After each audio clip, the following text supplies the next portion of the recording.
Shalom, selamat pagi bersama saya Timotius Kurniawan dari Kota Probolinggo. Untuk pagi hari ini kita tetap ada dalam kebenaran firman Tuhan untuk kita sama-sama belajar kebenarannya agar apa yang setiap kita pelajari, yang kita percayai dan yang kita lakukan itu menjadikan kehidupan kita semakin hari semakin terbantu, semakin lebih baik dan semakin diberkati.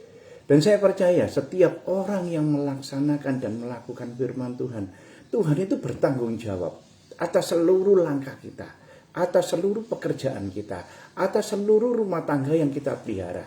Dan juga bagi kesehatan kita, semua itu Tuhan yang bertanggung jawab. Tidak ada ceritanya bahwa orang yang percaya kepada firman Tuhan itu hidup mereka itu penuh dengan kekecewaan, enggak ada.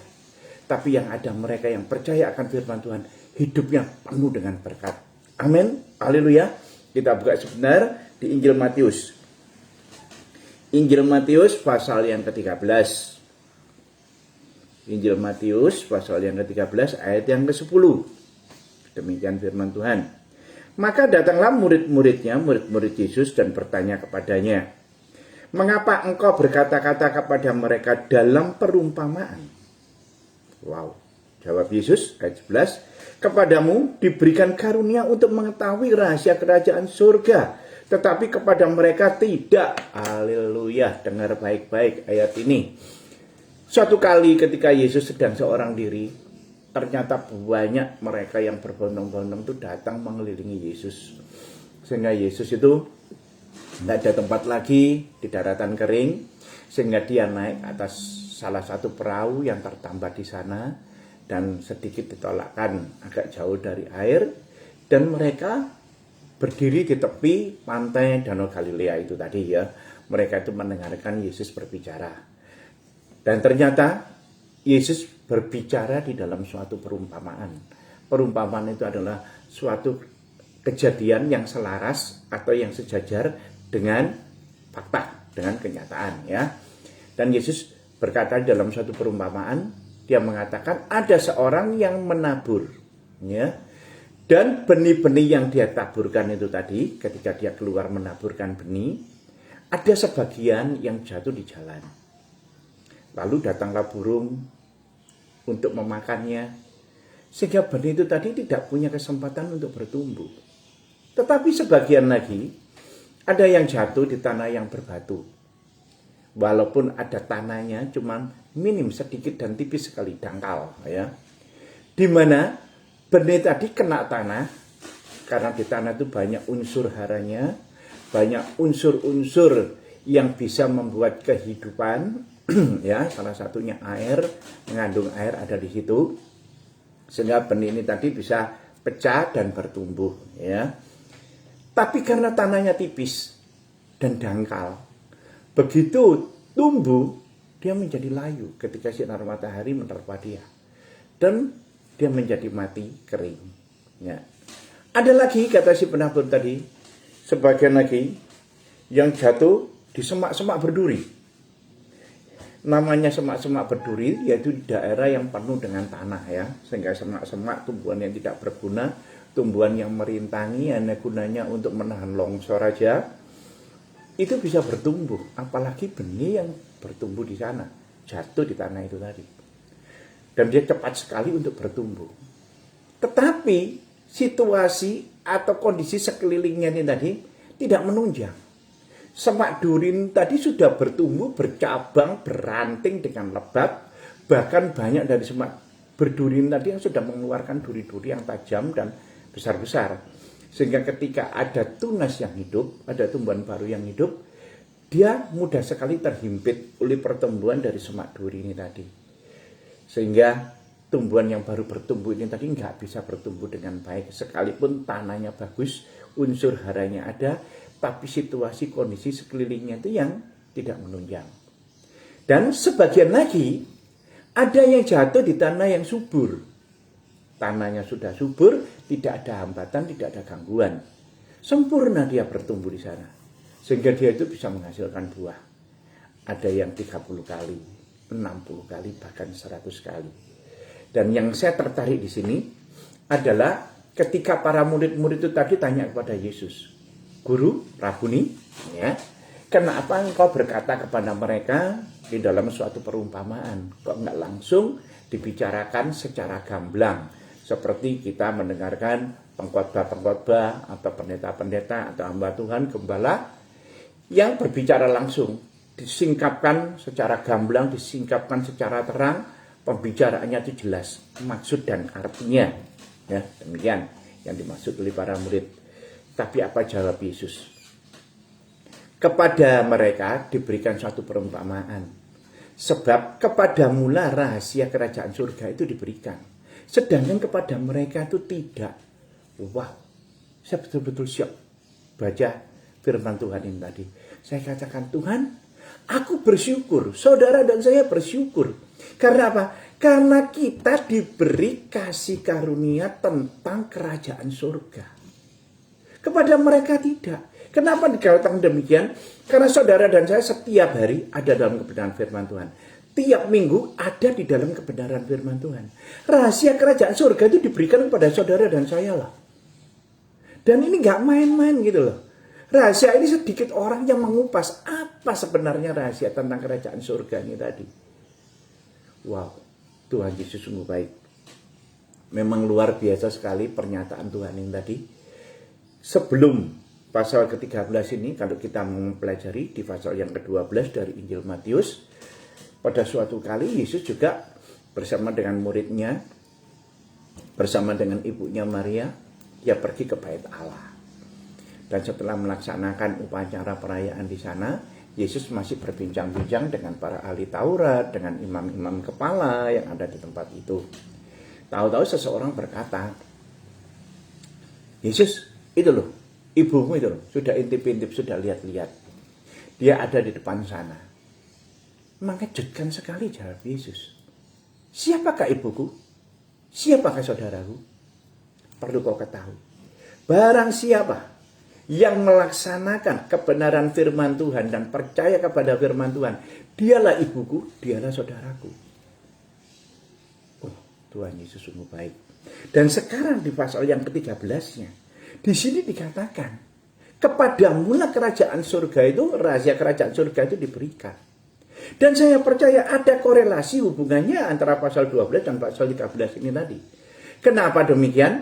Karena saudara dan saya terhitung saudara-saudara Yesus, terhitung murid Yesus, terhitung ibu dari Yesus. Karena apa? Anda dan saya melaksanakan firman yang datangnya dari kerajaan surga. Dan Yesus di sini berkata, mereka yang berpegang pada firman-Ku, yang menjadikan satu-satunya firman kebenaran, firman di atas segala-galanya, bahwa dialah yang diberikan rahasia tentang kerajaan surga. Apa rahasia tentang kerajaan surga ini tadi? Padahal Yesus di sini berbicara tentang penabur, ya. Baiklah, kita buka di ayat yang ke-18 dulu dari Matius 13. Kita langsung meloncat ke ayat yang ke-18 dan ayat 19. Karena itu dengarlah arti perumpamaan penabur itu kepada setiap orang yang mendengar firman tentang kerajaan surga, tetapi tidak mengertinya. Datanglah si jahat dan merampas yang ditaburkan dalam hati orang itu. Itulah benih yang ditaburkan di tepi jalan. Wow, ternyata firman tentang penabur ini bukan untuk orang lain. Tapi firman penabur ini tadi untuk saudara dan saya, untuk orang Kristen. Dengar baik-baik, orang Kristen yang engkau mendapatkan firman dan tidak mau mengerti tentang firman. Firman itu datang begitu saja, ketika engkau pulang, sudah dicuri oleh si jahat, sudah diambil oleh si iblis, hilang begitu aja. Berapa banyak dari antara kita yang tiap kali merindukan untuk datang ke gereja offline, ya, bukan online. Datang di gereja offline, pembicara-pembicara di sana itu diundang dari luar kota, bahkan luar negeri, luar provinsi dan lain sebagainya, dengan background latar belakang mulai dari sarjana sampai doktor teologi, bahkan sampai profesornya sekali diundang di sana. Tetapi sekali lagi, kalau dalam dasar hati kita itu tidak mempunyai hati yang haus akan kebenaran firman Tuhan, dan ketika kita lihat pembicaranya, Pikiran kita itu yang jalan, bukan roh kita, bukan hati kita yang menangkap firman, tapi pikiran ini yang jalan. Wah, mukanya seperti ini. Waduh, outfitnya, pembicaranya seperti itu. Waduh, gaya bicaranya seperti ini. Dan kita itu langsung di dalam pikiran kita itu kita mau mengomentari penampilan-penampilan mereka. Bahkan tidak jarang membanding-bandingkan. Waduh, gaya khotbahnya seperti banyak humornya dibanding yang ini, dibanding yang ini. Waduh, gaya khotbahnya di sini betul-betul keras dan tajam. Sayangnya tidak disertai dengan kesaksian. Nah, pikiran-pikiran kita itu menghakimi, pikiran-pikiran kita mengkritik si pembicara itu tadi. Sehingga firman yang disampaikan tadi itu kita dengar di telinga kita tapi nggak masuk di dalam hati kita. Jujur pada saat kita berada di situ, kita tidak dipimpin oleh roh kita, tidak dipimpin oleh hati kita, tapi jiwa kita yang mengambil alih. Sehingga firman itu tadi seperti ditaburkan bukan di tempat yang seharusnya. Tempat yang mengandung tanah yang bisa bertumbuh, enggak. Kalau firman itu di dalam roh, karena firman itu adalah roh. Jadi kita bisa menangkapnya di alam roh. Kalau kita tangkap pakai jiwa kita, pikiran kita yang jalan, emosi kita yang jalan, kehendak kita yang jalan. Sehingga firman tadi nggak nyampe di tempat yang connect untuk dia bertumbuh. Justru jatuhnya di tempat yang salah, di pinggir jalan. Datanglah si burung tadi, datanglah si jahat, diambil firman itu tadi. Dan ketika pulang dari ibadah, ditanya tadi ke gereja, iya, siapa yang khotbah? Oh, si A, si B, si C, dan lain sebagainya. Apa isi firmannya? Mulai, apa ya? Banyak sih. Nah, ya banyak memang, tapi minimal ada 1-2 itu yang betul-betul itu bisa masuk di dalam hati kita atau bisa nyangkut gitu loh sedikitnya. Sehingga kita datang di sana sudah mengorbankan waktu, mengorbankan biaya, mengorbankan tenaga. Kita tidak sia-sia, kita mendapatkan suatu rema, kita mendapatkan suatu pernyataan, dan kita mendapatkan suatu pegangan. Itu yang dimaksud dengan kebenaran firman Tuhan. Kita dengar, kita lihat, kita terima, tapi kita tidak mengerti. Percuma, sia-sia. Akhirnya pulang pun tidak mendapatkan apa-apa.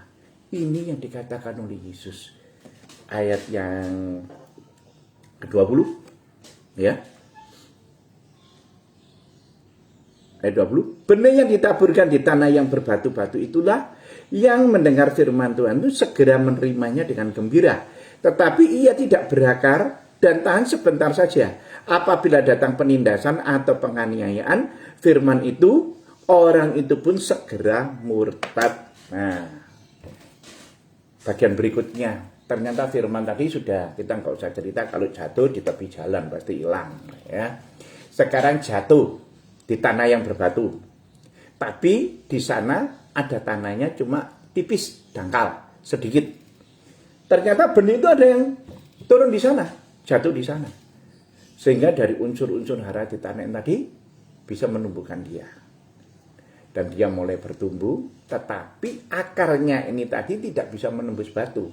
Cuma ada di permukaan tanah. Sehingga rapuh sekali, gampang sekali untuk dia itu kena angin, ataupun kena segala sesuatu untuk dia jadi rebah. Ataupun makanannya, unsurnya tadi kurang karena tanahnya cuma sedikit dan tipis. Sehingga ketika matahari terbit, panas, dia menjadi layu dan menjadi mati. Itu yang dikatakan oleh Yesus. Ada sebagian orang yang ketika dia mendengarkan firman yang mengena kepada hatinya, yang bisa mengkoreksi hatinya, yang bisa menjadi jawaban dari pertanyaan di dalam hatinya yang selama ini dia butuh jawaban. Begitu dia dapat firman, wah, dengan sukacita dia menerimanya. Ya. Berapa banyak di antara kita kalau kita mau ke gereja itu pilih-pilih. Ya. Kalau pembicaranya si A, aku mau. Wah, di sana KKR. KKR, wah ini pembicaranya terkenal sampai ke luar negeri, luar biasa. Wah ini bicara tentang kesembuhan, wah ini bicara tentang pemulihan, wah ini bicara tentang biblical ekonomi, ekonomi Alkitabiah. Wah ini sukanya setengah mati. Sekalipun di tetangga kota, sekalipun jauh dari kediaman kita, sekalipun kita meninggalkan gereja lokal, enggak ibadah di gereja lokal, demi untuk mendapatkan firman yang dibawa oleh pembicara-pembicara yang notabene menurut kita itu orang terkenal, ya, kita datangi di sana. Kita datangi, mereka banyak yang datang, tapi mereka itu sudah punya sedikit keinginan, punya sedikit harapan bahwa mereka itu sudah sakit, biayanya sudah habis, dan penyakitnya ini nggak sembuh-sembuh. Apapun penyakitnya, banyak yang masih meragukan, yang diabetes lah, yang darah tinggi lah, yang kata orang inilah, kata orang itulah, yang asam urat dan lain sebagainya, tapi pastinya nggak tahu, ya. Dicek di lab pun selalu berubah-ubah, ada yang demikian. Segala upaya sudah dilakukan secara medis, bahkan sampai alternatif pun mereka juga melakukan, tapi tidak ada hasilnya. Nah, sekarang apa salahnya di tetangga kota, di sana ada KKR hamba Tuhan yang memiliki karunia kesembuhan. Wah, mantap, berangkat.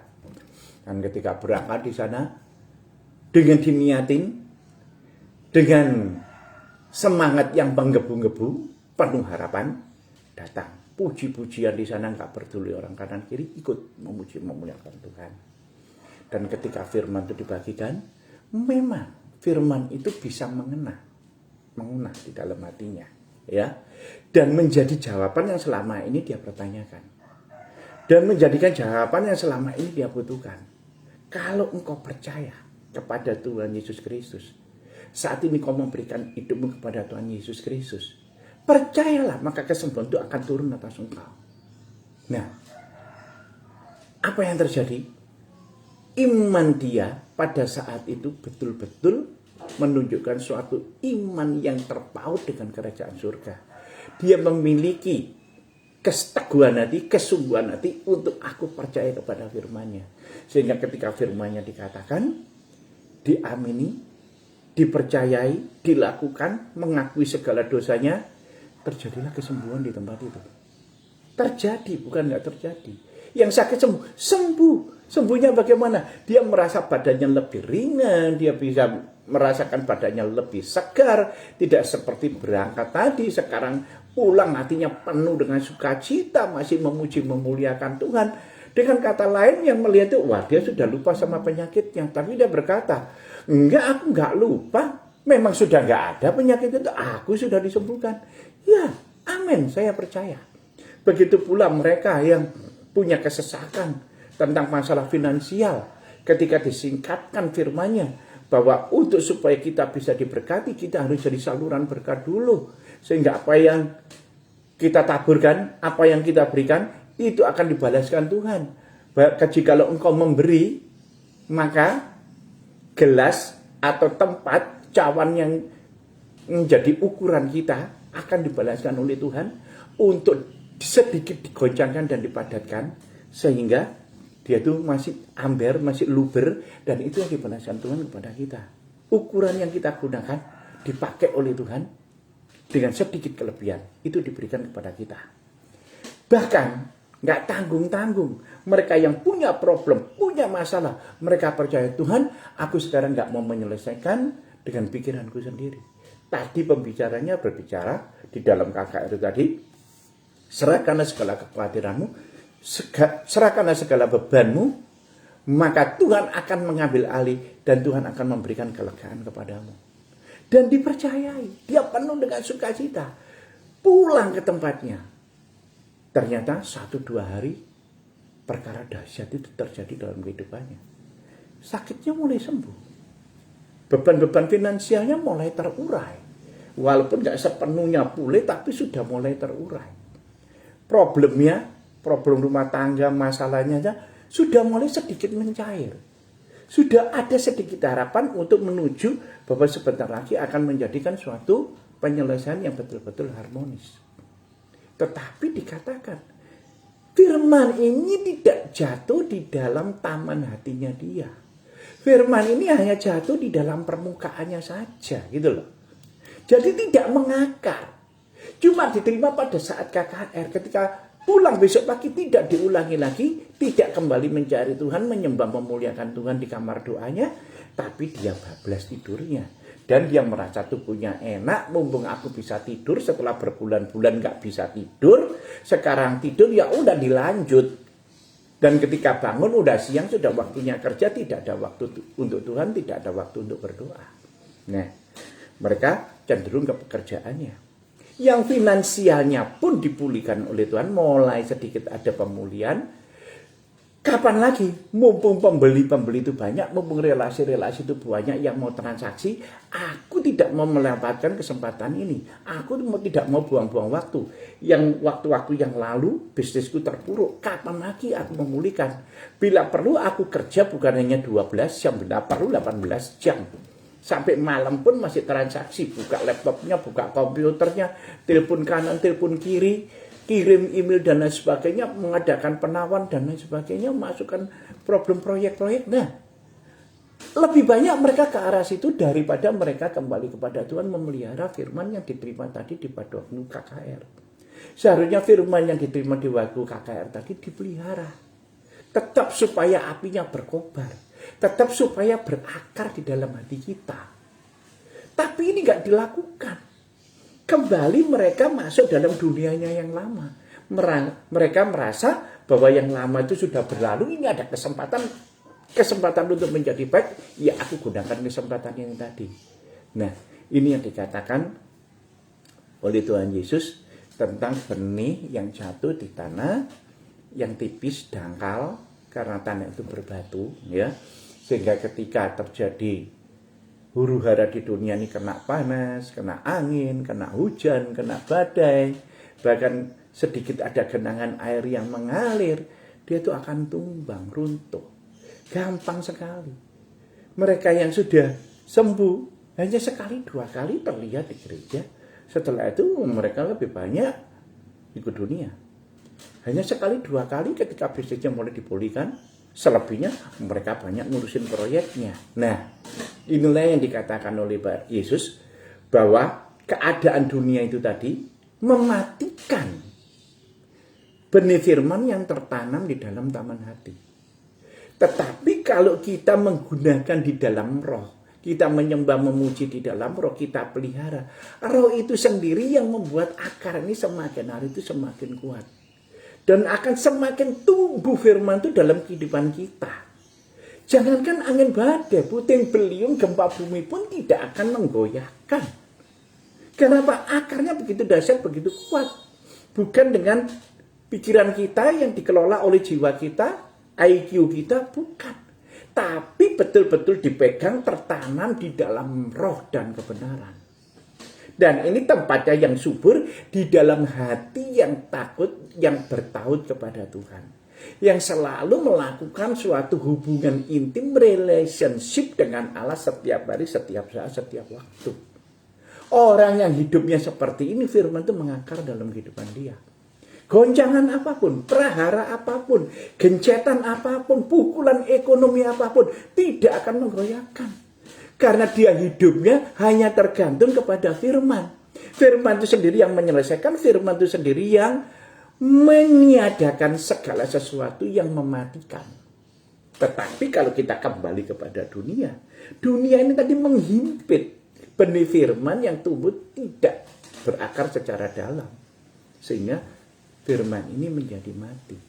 Ini yang dimaksud ketika dia itu jatuh di tanah yang sedikit tanahnya dan berbatu.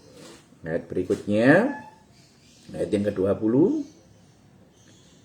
ya, ayat 22. Yang ditaburkan di tengah semak duri ialah orang yang mendengar firman itu, lalu kekhawatiran dunia ini dan tipu daya kekayaan menghimpit firman itu sehingga ia tidak berbuah.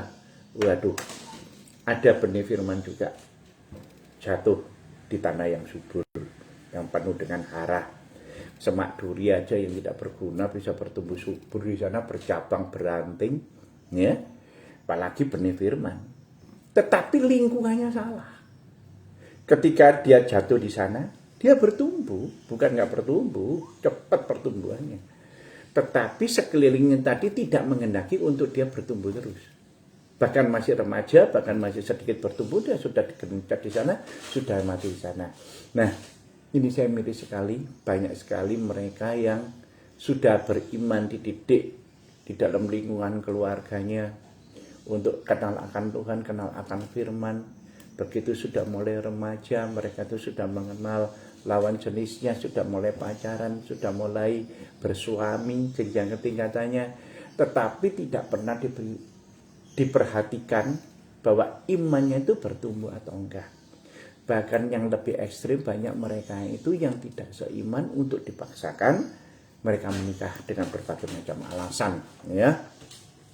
Baik alasan moral, baik alasan finansial, baik alasan ekonomi dan lain sebagainya, maupun yang pasti alasannya itu dia tuh cakep, dia tuh cantik, gitu aja dah. Itu sudah menjadi gadis idaman, itu menjadikan suami idaman. Tetapi tidak bertahan lama. Berapa banyak yang ketika mereka sudah memiliki buah hati, suaminya mulai selingkuh, istrinya mulai selingkuh, ya bermacam-macam juga dengan alasannya. Karena apa? Mereka tidak bertumbuh di dalam lingkungan yang baik.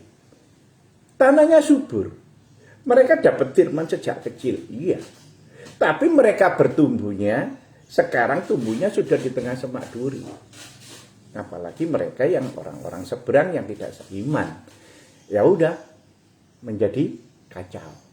Begitu pula gereja Tuhan. Di dalam gereja Tuhan pun bukan nggak ada. Mereka buahnya yang mementingkan adat istiadat asas senior dibanding kebenaran firman Tuhan.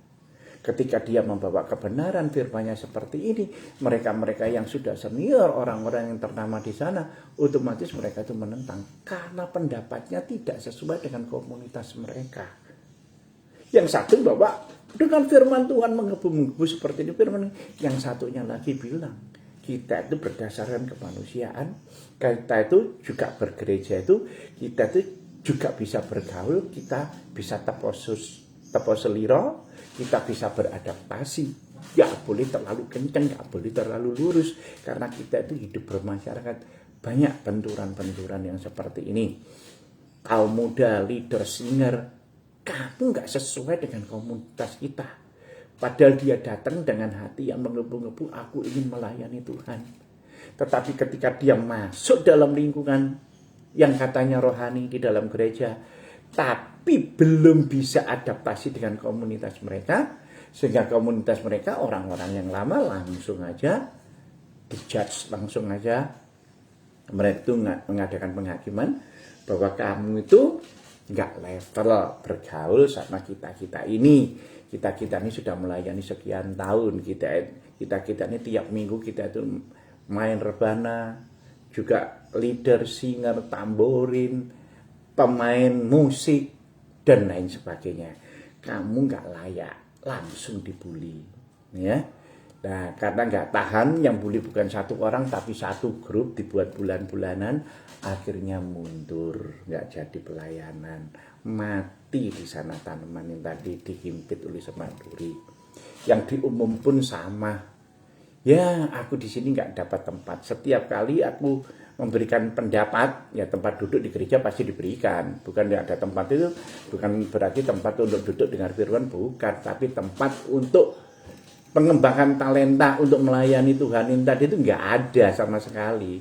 Sehingga ketika mereka di sana, dalam satu komunitas ini tadi, mulai tersingkir. Ya udahlah, aku di sini daripada capek-capek, tuh aku ke gereja ingin tujuannya supaya keluargaku tentram, supaya aku mendapatkan pengertian tentang firman Tuhan yang benar. Ternyata aku dapat seperti ini dari jemaat-jemaat senior. Ya udahlah, akhirnya dia itu malah pindah gereja. Berapa banyak? Pindah-pindah terus. Di sana nggak cocok, pindah lagi. Di sini nggak cocok, pindah lagi. Di gereja yang lama datang orang baru lagi, nggak cocok lagi, pindah lagi. Sehingga di gereja Tuhan itu terjadi simpang siur yang seperti ini. Kan ketika saya bincang-bincang dengan hamba Tuhan senior, saya katakan berapa persen sih kekristenan orang-orang di Indonesia ini? Waduh, itu lebih dari 30%. Dari mana data itu saya katakan? Ya itu dari gereja-gereja mereka masing-masing ini mengatakan ini jemaat kami sekian-sekian. Padahal mereka nggak tahu gereja lokal yang menyetorkan atau memberikan data-data itu tadi, itu dengan data-data yang belum akurat 100%. Karena ada jemaatnya yang pindah kota karena kuliah, karena pekerjaan, nanti berapa bulan balik lagi. Ya memang kalau Natal, hari-hari besar mereka libur, datang lagi di gereja setempat. Tapi daftarnya ikut di sana, di gereja setempat, karena memang jemaat situ. Tapi ketika dia pindah ke kota karena urusan satu hal dan dua hal, sehingga menetap di sana sementara, mereka ke gereja lokal yang di kota, mereka pun di sana didaftar lagi. Jadi banyak data-data yang double di sana. Nah, itu nggak akurat sekali. Belum lagi yang kena pindah-pindah, jemaat yang pindah-pindah ini tadi seperti sales ya, masuk toko A, toko B dan menawarkannya di sana. Nah, itu pun tiap-tiap gereja dia juga didaftar. Apalagi kalau dia itu mau aktif membantu. Wah, pasti dengan senang hati, pasti dijadikan jemaat tetap di sana, dikasih kartu anggota gereja. Ini pun juga pertumbuhannya nggak sehat. Dia bertumbuh di dalam lingkungan yang penuh dengan intrik. Dia sendiri juga punya konflik, gitu loh. Jadi dia sendiri bertumbuh, punya problem. Aku pengen sinar matahari, yang makanan tuh ada. Tapi semak duri ini begitu lebat di sekelilingku, sehingga sinar matahari ini tadi tuh menghalangi untuk aku memasak makanan lewat daun-daunku. Dia yang coba menerobos di sela-sela dari semak duri ini tadi. Tapi justru bukan pertumbuhan yang dia dapat, tapi tusukan duri-duri tajam tadi yang membuat daunnya robek dan lain sebagainya, sehingga pertumbuhannya pun akan terganggu juga. Nah, prahara-prahara dunia ini tadi bisa prahara finansial, juga bisa prahara politik dan lain sebagainya. Itu menghimpit, sehingga benih firman ini tadi tumbuh-tumbuh tapi nggak sehat, dan pada akhirnya pun akan mati karena dia tidak mendapatkan suatu pertumbuhan yang baik dan betul-betul lingkungan yang baik. Ya, yang dimaksud tadi benih tadi itu turun di semak duri. Tapi ayat yang terakhir, ayat 23, yang ditaburkan di tanah yang baik ialah orang yang mendengar firman itu dan mengerti. Dan karena itu ia berbuah. Ada yang 100 kali lipat, ada yang 60 kali lipat, ada yang 30 kali lipat. Ada orang yang mendengar firman dan dia itu mau mengerti. Yang dimaksud mengerti di sini itu mau menerima. Sekalipun firman itu menyakitkan di telinga kita, sekalipun firman itu membuat harga diri kita itu hancur, sekalipun firman itu menelanjangi segala keberadaan kita, tapi kita bisa menerima. Ini loh yang dimaksud oleh Tuhan. Berapa banyak orang Kristen yang seperti ini? Kebanyakan orang Kristen itu semua itu dibalut oleh gengsinya. Kalau firman Tuhan turun, bertobatlah, minta ampun kepada saudaramu. Sekalipun engkau tidak bersalah, ampuni dia 70 kali 7 kali. Wow, gengsinya yang membungkus dia, harga diri yang membungkus dia. Enggak, aku enggak salah kok. Jangankan 7 kali 70 kali, 1 kali aja aku enggak mau. Ini loh, seringkali yang berbuat seperti ini tuh, gereja Tuhan ada yang seperti ini. Untuk bertobat itu susahnya setengah mati. Tapi mereka yang menerima dengan rohnya, di dalam hatinya firman itu, ya Tuhan, ampuni aku. Apa sih arti harga diri? Apa sih arti bahwa aku itu harus dihormati? Enggak ada. Yang lebih berarti kalau engkau berakar di dalam aku bertumbuh di dalam engkau. Maka semua langkahku, semua kondisi sekelilingku, ini Tuhan yang mengamankan, ini Tuhan yang memberikan pertumbuhan. Benih itu turun di tanah yang subur, tidak ada batu di sana. Dan tidak ada semak duri yang menghimpit di sana.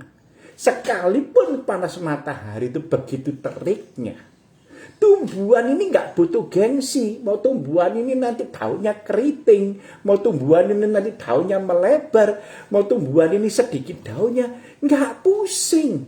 Toh Tuhan yang nanti menghasilkan buahnya, bukan penampilan daunnya, bukan kalau kena sinar matahari dia berteduh dilindungi, menjadi bukan. Di sini yang pegang peran itu adalah firman, yang pegang peran itu adalah Tuhan. Saudara dan saya cuma menyediakan taman hati ini loh. Benih itu jatuh, bertumbuh. Nggak usah dipikir panas mataharinya nanti gimana. Benih ini kena sinar matahari gimana, nggak usah dipikir. Yang penting dia berakar dulu.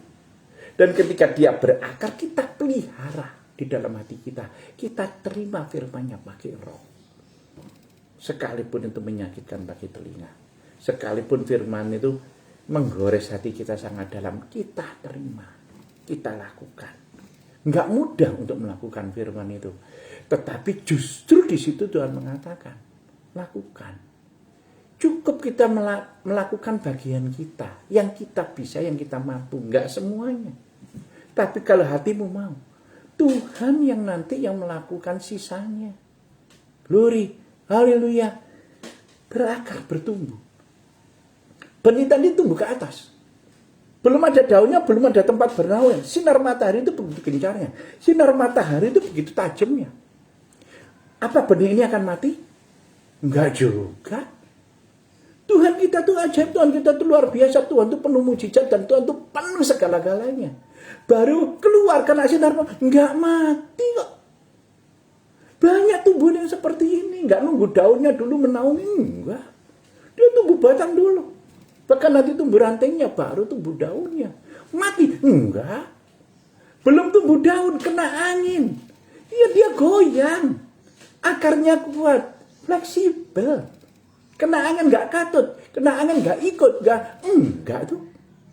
Buktinya dia bertumbuh. Dan sesuai dengan kriteria tumbuhan itu tadi, yang Tuhan berikan pertumbuhan. Di tanah yang subur, dia bertumbuh, berbuah. Bukan hanya berdaun lagi, tapi dia berbuah. Dimanapun saudara ditempatkan. Kalau hatimu itu mengakar sama Tuhan, nggak ada tempat di gereja lokal, nggak masalah kok. Engkau bisa melayani di tempat yang lain. Engkau juga bisa mendengarkan firman di tempat yang lain. Tapi bukan berarti kita itu menjadikan di sana itu bahwa kita itu melampiaskan dendam kita sama gereja lokal. Enggak. Ngapain? Jangan. Anggap aja, Tuhan, aku datang ke gereja bukan untuk pendetanya. Bukan untuk keluarga pastorinya. Bukan karena merek gerejanya. Tapi aku datang di gereja lokal karena aku cinta akan Tuhan. Aku rindu dengar firman yang seperti ini. Firman yang seperti ini loh Tuhan, yang menyingkapkan rahasia kerajaan surga. Makanya Tuhan memberikan kepada orang lain dalam bentuk perumpamaan. Tapi terhadap saudara dan saya, Tuhan memberikan pengertian. Glory, haleluya. Ilmu firman yang sebenarnya. Dia akan mengakar di dalam hati kita. Sudah nggak usah tunggu daun dulu. Nggak usah tunggu ranting dulu. Bertumbuh dulu dalam Tuhan. Mau Tuhan jadikan kita tanaman yang menjalar, ya kita menjalar. Mau Tuhan jadikan kita tanaman yang berkayu keras, tinggi menjulang, ya sudah kita ikuti seperti itu. Mau kita dijadikan tanaman yang nanti itu menghasilkan buah di dalam tanah, ya sudah diikuti. Semua tanaman-tanaman itu selalu menghasilkan. Kalau dia tumbuh di tanah yang benar, kalau dia tumbuhnya di dalam Tuhan. Orang Kristen itu juga begitu. Saudara ditanam di gereja lokal model apapun. Kalau saudara itu mengakar di dalam Tuhan, saudara akan berbuah. Nggak kelihatan buahnya di atas, tapi buahmu ada di bawah. Karena ada tumbuhan juga yang menghasilkan buah di bawah, umbi. Ya, menghasilkan juga. Ada yang merambat, nggak kelihatan. Oh, kok nggak ada namanya ada namanya kurniawan. Nggak apa-apa, saudara tetap merambat. Justru dengan saudara merambat, saudara juga bisa menghasilkan buah. Nggak perlu sampai menjulang tinggi dulu. Wah, ini si kurniawan top dia. Dia KKR satu kota A, kota B, luar negeri dan lain sebagainya. Wah, itu baru ada. Nggak perlu. Loh, top buah yang menikmati bukan kita kok. Buah kita itu dinikmati oleh orang. Glory, haleluya. Jadi orang Kristen bertumbuh berbuah, berlipat kali ganda. Ada yang 30 kali. Minimal 30 kali. Ada yang 60 kali. Ada yang 100 kali. Angka 100 itu adalah nilai sempurna. Jadi pertumbuhan kita menghasilkan buah yang sempurna. Amin. Haleluya. Dimanapun Anda berada, Tuhan akan menjadikan saudara tanaman yang menghasilkan buah. Amin. Haleluya. Sampai di sini firman Tuhan. Akan saya sambung untuk minggu yang akan datang. Dan saya akan berdoa bagi saudara. Bapa, di dalam nama Tuhan Yesus Kristus, saya mengucap syukur karena rahasia kerajaan surga telah disampaikan kepada mereka-mereka yang mendengarkan firman yang dikabarkan. Kepada mereka tidak diberikan perumpamaan Tuhan, tapi kepada mereka diberikan rahasia kerajaan surga, sehingga firman-Mu memiliki arti dalam kehidupan mereka. Mereka akan bertumbuh berbuah berlipat kali ganda. Terima kasih Roh Kudus, di dalam nama Tuhan Yesus Kristus kita yang percayakan firman Tuhan pagi hari ini sama-sama berkata amin. Shalom, Tuhan Yesus memberkati. Sampai bertemu minggu yang akan datang.